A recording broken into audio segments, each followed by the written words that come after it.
2026 May മാസത്തിൽ ഏപ്രിലോ മെയിലോ തെരഞ്ഞെടുപ്പ് അടക്കും. ഞങ്ങളുടെ അടിത്തറ ഭദ്രമാണ്, ഒന്നും സംഭവിക്കില്ല എന്നാണ് ഗോവിന്ദ മാഷ് പറയുന്നത്. എന്നാൽ വി ഡി സതീശൻ പറയുന്നത് 100 സീറ്റ് പിടിക്കും, അല്ലെങ്കിൽ വനവാസത്തിന് പോകുന്നതാണ്. സതീശനോട് പറയാനുള്ളത്, വി ഡി സതീശൻ അവർകളോട് പറയാനുള്ളത്, ഒന്ന് മാറ്റിപ്പിടിക്കുക. 100 വരൂല. എന്തായാലും ഇപ്പം നിങ്ങൾ 80 വന്നല്ലോ, നിങ്ങളുടെ ഒരു ട്രെൻഡ് കിടക്കുന്നു, ഇനി നിങ്ങൾ കുറച്ച് സീറ്റ് പിടിക്കും. ഗോവിന്ദ മാഷിനോട് പറയാനുള്ളത്, മാഷെ ഒന്ന് മാറ്റിപ്പിടിക്കുക. ഇനി നിങ്ങൾക്ക് 3.5 മാസം സമയമേ ഉള്ളൂ. ഈ 3.5 മാസം കൊണ്ട് നിങ്ങൾക്ക് ഇതുവരെ നിങ്ങൾ ചെയ്തു വെച്ച ചില പൊളിറ്റിക്കൽ സ്ട്രാറ്റജി പോവുകയാണ്. നിങ്ങൾ ഒരു സമയത്ത് ന്യൂനപക്ഷത്തിന് വല്ലാതെ നിങ്ങൾ സഹായിച്ചു, ഭൂരിപക്ഷത്തെ നിങ്ങൾ മൈൻഡ് ചെയ്തില്ല. നിങ്ങൾ ഒരുപാട് കാര്യം ചെയ്തു. നിങ്ങൾ എല്ലാ പോസ്റ്റുകളും, വിദ്യാഭ്യാസ വകുപ്പിലൊക്കെ എല്ലാ പോസ്റ്റും കൊടുത്തത് ന്യൂനപക്ഷത്തിനാണ്. PSC ചെയർമാൻഷിപ്പ് നിങ്ങൾ കൊടുത്തത് ന്യൂനപക്ഷത്തിനാണ്. നിങ്ങൾ കണക്കെടുത്തു കഴിഞ്ഞാൽ ന്യൂനപക്ഷത്തിന് വലിയ സപ്പോർട്ടാണ് കൊടുത്തത്. ന്യൂനപക്ഷക്കാരൻ, ഞാൻ പിന്നെ എൻ്റെ അടുത്തൊരു സുഹൃത്തായതുകൊണ്ട് ഞാൻ ഒരാളിൻ്റെ കാര്യം പറയുന്നില്ല, അല്ലെങ്കിൽ പറയേണ്ട ഒരു വ്യക്തിയുണ്ട്, അദ്ദേഹത്തിന് കിട്ടിയ ഒരു പദവിയെ സംബന്ധിച്ച് ഞാനത് പറയുന്നില്ല. എനിക്കൊരു വളരെ വേണ്ടപ്പെട്ട ഒരാളാണ്. അദ്ദേഹം മുസ്ലിം ആയതുകൊണ്ടാണ് ആ പദവി കിട്ടി എന്നാണ് പൊതുസമൂഹം വിശ്വസിക്കുന്നത്. പോട്ടെ, വലിയ ഉന്നത പദവിയാണ് കിട്ടിയത്, പോട്ടെ, അതവിടെ നിൽക്കട്ടെ. അങ്ങനെ വലിയ തോതിൽ മുസ്ലിങ്ങളെ നിങ്ങൾ പ്രീണിപ്പിച്ച് കൂടെ നിർത്താൻ നോക്കി. പക്ഷേ മുസ്ലിങ്ങൾ നിങ്ങളെ വിശ്വസിച്ചില്ല. ആ സമയത്ത് ഹിന്ദുക്കൾ BJP-യിലേക്ക് പോയി. നിങ്ങളെ വിശ്വസിക്കാത്ത മുസ്ലിങ്ങളെല്ലാം കൂടി ആരെ വിശ്വസിച്ചു? മോഡിക്കെതിരെ കോൺഗ്രസ് ആണ് വരേണ്ടതെന്ന് പറഞ്ഞുകൊണ്ട് പാർലമെന്റ് തെരഞ്ഞെടുപ്പിൽ അവർ കോൺഗ്രസിന് വോട്ട് ചെയ്തു. 19 സീറ്റും കൊടുത്തു. 20 കൊടുക്കുമായിരുന്നു. രാധാകൃഷ്ണന്റെ ഒരു വ്യക്തിപ്രഭാവം കൊണ്ട് ചേലക്കര ജയിച്ചതാണ്. രമ്യ ഹരിദാസിന്റെ പാട്ട് മാത്രമല്ല, വേറെ നല്ല കാൻഡിഡേറ്റ് ആയിരുന്നു അവിടെ ചിലപ്പോൾ ജയിച്ചു പോയത്. രാധാകൃഷ്ണനെ എതിർക്കാൻ കഴിയുന്ന ഒരു വ്യക്തിപ്രഭാവമുള്ള ആളാണ് അവിടെ നിന്നിരുന്നെങ്കിൽ ചിലപ്പോൾ ജയിച്ചു പോയത് കോൺഗ്രസ്. അതുപോലെ ഷാനിമോൾ ഉസ്മാൻ തോറ്റത് ഗ്രൂപ്പ് വഴക്കിലാണ്. അല്ലെങ്കിൽ തീർച്ചയായിട്ടും ആരിഫ് ജയിക്കത്തില്ല, ഷാനിമോൾ അവിടെ ജയിച്ചാൽ ആലപ്പുഴ. ഇപ്പോൾ KC വേണുപോലൊക്കെ ജയിച്ചല്ലോ. അന്നൊരു പക്ഷേ KC വേണുപോലെ ആയിരുന്നു, തീർച്ചയായിട്ടും ജയിക്കുമായിരുന്നു. അപ്പോൾ ഞാൻ പറഞ്ഞത്, നിങ്ങൾ മുസ്ലിങ്ങളെ കൂടെ നിർത്താൻ നോക്കി, കൂടെ നിർത്താൻ പറ്റില്ല, അവർ പിണങ്ങി. ഇനി പ്രയാസമാണ് കൂടെ നിർത്താൻ. ക്രിസ്ത്യാനികളെ നിങ്ങൾ കൂടെ നിർത്താൻ നോക്കി. മുനമ്പം പോലുള്ള വിഷയങ്ങളിൽ ശക്തമായി ക്രിസ്ത്യാനികളെല്ലാം പോയി. 2 പള്ളികളെ, 2 ഓർത്തഡോക്സുകാരെയും സിറിയക്കാരെയും കനാനയക്കാരെയും അങ്ങനെ 2-3 വിഭാഗക്കാരുണ്ട്. അവരുടെ പള്ളി പ്രശ്നങ്ങളിലൊക്കെ നിങ്ങൾ മാറിയും തിരിഞ്ഞും കളിച്ചു. സുപ്രീം കോടതി വിധിയൊക്കെ വന്നിട്ട് നടപ്പിലാക്കാതെ മാറിയും തിരിഞ്ഞ് കളിച്ചപ്പോൾ 2 ടൈപ്പ് ആളുകൾ. ആദ്യം കുറച്ച് ക്രിസ്ത്യാനികൾ കൂടെ നിന്ന് നിങ്ങളെ, പക്ഷെ കുറച്ച് കഴിഞ്ഞപ്പോൾ അവർക്ക് മനസ്സിലായി ഇത് പറ്റിപ്പാണ്, ഇദ്ദേഹം തട്ടിപ്പ് പരിപാടിയാണ് മുഖ്യമന്ത്രിയുടെ എന്ന് പറഞ്ഞ് 2 ടൈപ്പ് ക്രിസ്ത്യാനികളും ക്രിസ്ത്യ വിഭാഗക്കാരും നിങ്ങളെ വിട്ടുപോയി. ക്രിസ്തീയ കൺസോൾട്ടേഷൻ നടന്നിട്ടുണ്ട് മധ്യ തിരുവിതാംകൂറിൽ, ഇടുക്കി, കോട്ടയം, എറണാകുളം ഭാഗങ്ങളിൽ, പത്തനംതിട്ട ഭാഗങ്ങളിലെ ക്രിസ്ത്യൻ കൺസോൾട്ടേഷൻ നന്നായിട്ട് ഈ തെരഞ്ഞെടുപ്പിൽ നടന്നിട്ടുണ്ട്. ആ ക്രിസ്ത്യൻ കൺസോൾട്ടേഷൻ കൃത്യമായി അസംബ്ലി തെരഞ്ഞെടുപ്പിന് UDF-ന് അനുകൂലമായിരിക്കും. മലബാറിൽ പോയാൽ മുസ്ലിം കൺസോൾട്ടേഷൻ നടന്നിട്ടുണ്ട്. മലപ്പുറത്ത് നിങ്ങൾ കച്ചി തൊട്ടിട്ടില്ല. നമ്മൾ പറയുമല്ലോ, കച്ചി തൊടില്ല എന്ന് പറയില്ല കളിക്കുമ്പോൾ. നിങ്ങൾക്ക് കച്ചി എടുത്തിട്ടല്ലേ കളിക്കുന്ന കാര്യമുള്ളൂ, കച്ചി തൊടാൻ പറ്റിയിട്ടില്ല നിങ്ങൾക്ക്. മലപ്പുറത്ത് അവിടെ മുസ്ലിം കൺസോൾട്ടേഷൻ ഉണ്ടായിട്ടുണ്ട്. PV അൻവർ കൂടെ അങ്ങോട്ട് പോയപ്പോൾ വലിയ മുസ്ലിം കൺസോൾട്ടേഷൻ ഉണ്ടായിട്ടുണ്ട്. അപ്പോൾ മലബാറിലെ മുസ്ലിം കൺസോൾട്ടേഷൻ, മലപ്പുറം മാത്രമല്ല, മലപ്പുറം, പാലക്കാട്, വയനാട്, കോഴിക്കോട്, കണ്ണൂർ, കാസർഗോഡ്, ഇത്രയും ജില്ലകളിൽ ആ കൺസോൾട്ടേഷൻ ഉണ്ടായിക്കൊണ്ടിരിക്കുകയാണ്. അപ്പോൾ വടക്കൻ മലബാറിലുള്ള മുസ്ലിം കൺസോൾട്ടേഷനും മധ്യ തിരുവിതാംകൂറിലെ ക്രിസ്ത്യൻ കൺസോൾട്ടേഷനും നിങ്ങൾക്ക് വലിയ അപകടമാണ് ചെയ്യുന്നത്. എന്നാൽ ഇങ്ങോട്ടുള്ള തിരുവനന്തപുരം, കൊല്ലം, പത്തനംതിട്ട, ആലപ്പുഴ സ്ഥലത്തുള്ള ഹിന്ദു കൺസോൾട്ടേഷൻ BJP കുറച്ച് അടിച്ചിട്ടുണ്ട്. ഇത് വളരെ പ്രധാനപ്പെട്ട കാര്യമാണ്. BJP-ക്ക് 20% വോട്ടാണ് കിട്ടിയിരുന്നെങ്കിൽ അത് 16% കുറഞ്ഞു. അതിൽ രാജീവ് ചന്ദ്രശേഖർ അസംതൃപ്തരാണ്.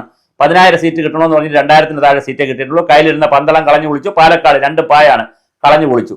ഇവർക്ക് പായ കിട്ടിയ പായൽ കിടന്നുറങ്ങാൻ അറിഞ്ഞുകൂടാന്നതിനകത്ത് ഒരു കരക്കമ്പി ഇറങ്ങിയിട്ടുണ്ട്. പന്തളം പോയി, അതിലും പായുണ്ട്. പാലക്കാടും പോയി, അതിലും പായുണ്ട്. ഇവന്മാർക്ക് പാ കിട്ടിയാൽ കിടക്ക അറിഞ്ഞുകൂടാ, പല പായും വെച്ചുകൊണ്ട് കടിച്ചു കീറുമെന്ന് പറഞ്ഞൊരു കരക്കമ്പി ഇറങ്ങിയിട്ടുണ്ട്. സാന്ദർഭികമായിട്ട് പറഞ്ഞതാണ്. എന്തായാലും 2026-ൽ കോൺഗ്രസ് വളരെ മര്യാദയ്ക്ക് നിന്നാൽ കോൺഗ്രസ് അധികാരത്തിൽ വരും. പിന്നെ നിങ്ങൾ KC വേണുഗോപാലാണോ മുഖ്യമന്ത്രി, ശശി തരൂരാണോ? പിന്നെ പരസ്പരം നിങ്ങൾ കഴിഞ്ഞ പ്രാവശ്യം ഒരു പാര വെച്ചു. ഉമ്മൻചാണ്ടിയും രമേശ് ചെന്നിത്തലയും തമ്മിലുള്ള ഒരു പ്രശ്നം വന്ന് ആരാണ് മുഖ്യമന്ത്രി എന്ന് പറഞ്ഞ് ഞങ്ങൾ പിന്നെ തീരുമാനിക്കാന്നൊക്കെ പറഞ്ഞ് കുറെ കുഴപ്പങ്ങളൊക്കെ ഉണ്ടാക്കി ജനങ്ങളെ വലിയ കൺഫ്യൂഷൻ. അങ്ങനെയാണ് 1ാം പിണറായി സർക്കാർ വരുന്നത്. അങ്ങനത്തെ കൺഫ്യൂഷൻ ഇല്ലാതെ നിങ്ങൾ ശക്തമായി നിന്നാൽ, പ്രത്യേകിച്ച് വി ഡി സതീശന്റെ തത്വാധിഷ്ഠിത നിലപാടിന് കേരള സമൂഹം, പ്രത്യേകിച്ച് യുവാക്കൾ ഒരു മുഖം കൊടുക്കുന്നു എന്നാണ് നമ്മൾ മനസ്സിലാക്കുന്നത്. കാരണം താങ്കൾ എടുക്കുന്ന നിലപാടുകൾ ശരിയോ തെറ്റോ, പക്ഷെ ഒരു നിലപാടുണ്ട് എന്നുള്ള ഒരു തോന്നൽ സതീശനെ കുറിച്ച് വന്നിട്ടുണ്ട്. വി ഡി സതീശൻ അത് ഒരു കോൺഗ്രസിന് ഒരു വലിയ ഗുണമാണ്. പിന്നെ രമേശ് ചെന്നിത്തല ഉയർത്തിക്കൊണ്ടുവരുന്ന വിഷയങ്ങൾ, പിന്നെ സണ്ണി ജോസഫിനെ ഒരു ന്യൂനപക്ഷത്തെ പിടിച്ച് നിങ്ങൾ കോൺഗ്രസിന്റെ സ്ഥാനത്ത് നിർത്തി KPCC പ്രസിഡന്റാക്കി, അത് ന്യൂനപക്ഷങ്ങളെ നന്നായി കോൺഗ്രസിന് വോട്ട് ചെയ്യാൻ സഹായിച്ചിട്ടുണ്ട്. അതുപോലെ തന്നെ അങ്ങനെ പല രൂപത്തിൽ കോൺഗ്രസിന് അനുകൂലമായ ഒരു അന്തരീക്ഷമാണ് ഇപ്പോൾ ഉള്ളത്. ഒരു 80-90 ഇടയ്ക്ക് സീറ്റൊക്കെ വന്ന് കോൺഗ്രസ് ജയിച്ചാൽ അത്ഭുതമില്ല. തീർച്ചയായിട്ടും കോൺഗ്രസ് തന്നെ വരും, UDF തന്നെയാണ് വരാൻ സാധ്യത. അപ്പോഴും BJP കുറച്ചുകൂടി ശക്തി തെളിയിക്കുകയും ചെയ്യും. കാരണം BJPയെ സംബന്ധിച്ചിടത്തോളം ഇനിയിപ്പോൾ തിരുവനന്തപുരം കോർപ്പറേഷൻ കയ്യിൽ കിട്ടിയ സാഹചര്യത്തിൽ അവർ അദാനിയുടെ സഹായത്തോടും മോഡിയുടെയൊക്കെ സപ്പോർട്ടോടുകൂടി വളരെ വലിയ ഹൈപ്പ് തിരുവനന്തപുരത്ത് ഉണ്ടാക്കും. ഈ ഹൈപ്പിൽ തിരുവനന്തപുരം നഗരത്തിലെ ചില മണ്ഡലങ്ങൾ അവർ കൊണ്ടുപോകും. വട്ടിയൂർക്കാവ്, അതുപോലെ ഇപ്പൊ തന്നെ അവർ മുൻ പഞ്ചായത്ത് രാജ് തെരഞ്ഞെടുപ്പിൽ അവർ മുന്നിലാണ്, നേമം അവർ മുന്നിലാണ്, ശിവൻകുട്ടി മത്സരിക്കും എന്നൊക്കെ പറയുന്നത് ക്ലച്ച് പിടിക്കുമെന്ന് അറിയില്ല. കഴക്കൂട്ടത്ത് അവർ നല്ല വോട്ട് പിടിച്ചിട്ടുണ്ട്, അതുപോലെ തന്നെ കോവള വോട്ട് പിടിച്ചിട്ടുണ്ട്, തിരുവനന്തപുരം സെൻട്രൽ വോട്ട് പിടിച്ചിട്ടുണ്ട്, കാട്ടാക്കടയിൽ നല്ല വോട്ട് പിടിച്ചിട്ടുണ്ട്, ആറ്റിങ്ങൽ അവർ നല്ല വോട്ട് പിടിച്ചിട്ടുണ്ട്, ചാത്തന്നൂർ നല്ല വോട്ട് പിടിച്ചിട്ടുണ്ട്, പത്തനംതിട്ടയിലെ പല ജില്ലകളിലും പല പഞ്ചായത്തുകളിൽ നന്നായി വോട്ട് പിടിച്ചിട്ടുണ്ട്. അപ്പൊ അതെല്ലാം പിന്നെ തൃശ്ശൂർ അവർക്ക് വലിയ കയറ്റം പറ്റിയിട്ടില്ല. തൃശ്ശൂരിൽ UDF ആണ് ഇടിച്ചു കയറിപ്പോയിക്കൊണ്ടിരിക്കുന്നത്. തൃശ്ശൂരിലെ ഹിന്ദുക്കളും എല്ലാം കൂടി UDFിലേക്കാണ് പോയിരിക്കുന്നത്. ഇതിനിടയിൽ വെള്ളാപ്പള്ളിയെ കൂടെ നിർത്തിയത് വലിയ അപകടം ഉണ്ടാക്കിയിട്ടുണ്ട് CPM-ന്. വെള്ളാപ്പള്ളിയെ കൊണ്ട് മുസ്ലിങ്ങളെ തെറി വിളിപ്പിച്ചപ്പോൾ സംഭവിച്ചത് എന്താന്ന് വെച്ചാൽ, മുസ്ലിങ്ങൾ N ബ്ലോക്കെതിരായി, ഈ മതേതരത്വത്തിലൊക്കെ വിശ്വസിക്കുന്ന ഹിന്ദുക്കളുമെതിരായി ഇയാൾ എന്തിനാ കിടന്ന് മുസ്ലിങ്ങളെ ഇങ്ങനെ തെറി വിളിക്കുന്നു എന്ന് ചോദിച്ചുകൊണ്ട് ഇപ്പുറത്തുള്ള കൺസോൾട്ടേഷൻ വരുന്നതിന് പകരം അത് എതിരായി. പിന്നെ സുകുമാരൻ നായരെ കൂടെ നിർത്തിയപ്പോൾ NSSൽ ഒരു വിഭാഗം നന്നായിട്ട് എതിരായി, അവർ അപ്പുറത്തോട്ട് കോൺഗ്രസിന് പോയി വോട്ട് ചെയ്യാൻ ശ്രമിച്ചു. അങ്ങനെ CPM-ന്റെ അടവും തന്ത്രവും നയവും എല്ലാം പരാജയപ്പെടുന്ന രീതിയിലേക്ക് പോയപ്പോൾ UDF ആണ് ഇപ്പോൾ ശക്തമായി രംഗത്ത് നിൽക്കുന്നത്. 2026-ൽ വലിയ വിക്ടറിയോടുകൂടി 100 സീറ്റ് കിട്ടാനുള്ള സാധ്യതയില്ല എങ്കിലും 10-90 സീറ്റോടുകൂടി UDF വരാനാണ് ഇന്നത്തെ നിലയിൽ സാധ്യത. കൊല്ലം ഉൾപ്പെടെയുള്ള പ്രദേശങ്ങളിൽ വളരെ ശക്തമായി UDF ജയിക്കാൻ സാധ്യതയുണ്ട്. കാരണം ഇനി 4 മാസം അവർ 2 വിഷയം നിലനിർത്തിയാൽ മതി. ഒന്ന് ശബരിമല വിഷയവും ഒന്ന് കത്തിച്ചു നിർത്തണം, പിന്നെ PM ശ്രീ പോലുള്ള മറ്റ് കുറെ വിഷയങ്ങളുണ്ട്, അത്തരം വിഷയങ്ങളും കൂടി ഒന്ന് കത്തിച്ചു നിർത്തണം. ലൈംഗിക വിഷയങ്ങളൊക്കെ ഒന്ന് കത്തിച്ചു നിർത്തണം. നിങ്ങൾക്ക് രാഹുൽ മാങ്കുട്ടത്തെ പുറത്താക്കിയത് കൊണ്ട് തീർച്ചയായിട്ടും മുകേഷ് വിഷയമൊക്കെ എടുത്തിടാം, ഈ ദിലീപിന്റെ വിഷയമൊക്കെ എടുത്തിട്ട് സർക്കാരിനെ ഒന്ന് പ്രതിരോധത്തിലാക്കാൻ പറ്റും.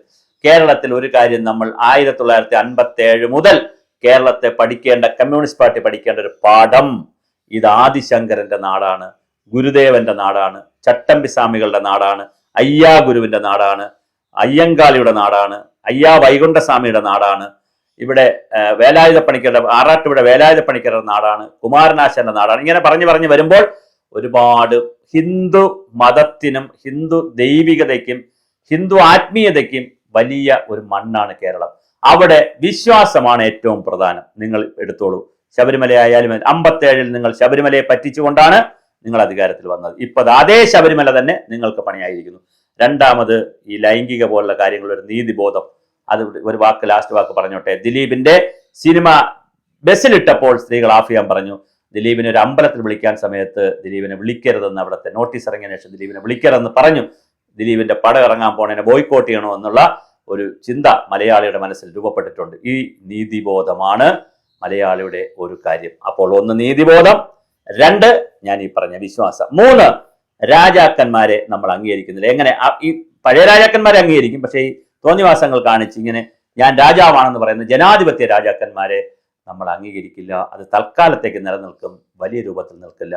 അതുകൊണ്ട് പിണറായി വിജയനോടൊന്ന് പറഞ്ഞാൽ ആരെങ്കിലും, ആര് പറയും എന്നുള്ളതാണ് CPM-ന്റെ വലിയ പ്രതിസന്ധി, രാഷ്ട്രീയ പ്രതിസന്ധി. ആർക്കും മുഖത്ത് നോക്കി, പാർട്ടിയുടെ കമ്മിറ്റിയിലാവട്ടെ, ഗവൺമെന്റിലിരിക്കുന്ന ഒരാളിനും കൊണ്ട് സഖാവ് തിരുത്തണം എന്ന് പറയാൻ കഴിയാത്തത് കൊണ്ട് തന്നെ ഈ 4 മാസം കൊണ്ട് ഒന്നും സംഭവിക്കാനില്ല. UDF അധികാരത്തിലേക്ക് വൻപിച്ച ഭൂരിപക്ഷത്തിൽ വരിക തന്നെ ചെയ്യും.